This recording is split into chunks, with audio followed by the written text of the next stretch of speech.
Mourners in eastern Ukraine paid their respects to two men killed on Sunday. They died of gunshot wounds after a group of armed men attacked the town's main square. Roza Kazan reports. Another burial in eastern Ukraine, this time in the small mining town of Krasnoarmeysk, in the heavily Russian-speaking Donbas region of Ukraine.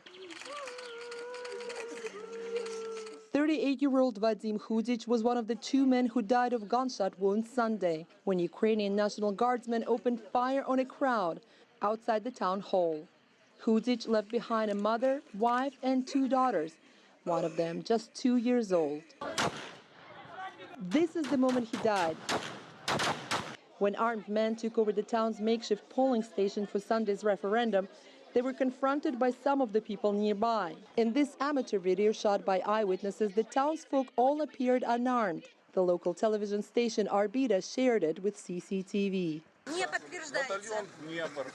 Here, the armed men introduced themselves as the Special Battalion Dnieper of the newly formed Ukrainian National Guard, sponsored by a Ukrainian oligarch, the governor of the Dnipropetrovsk region, Igor Kolomoisky.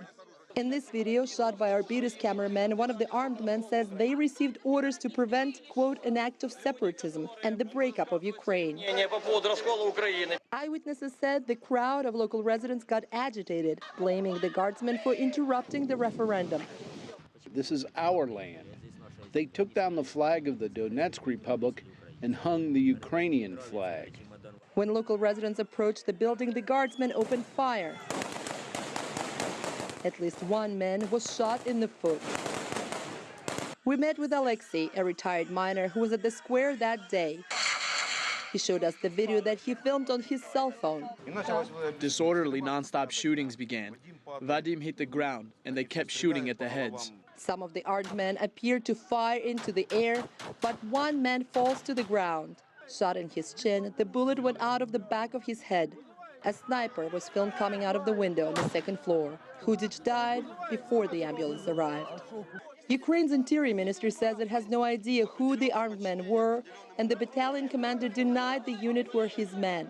Grieving friends and relatives blamed the government in Kiev. People have been bringing flowers and donations for the last several days, and this building in the center of Krasnoarmeysk has become another memorial to the escalating violence here in eastern Ukraine. Roza Kazan, CCTV, Krasnoarmeysk in eastern Ukraine.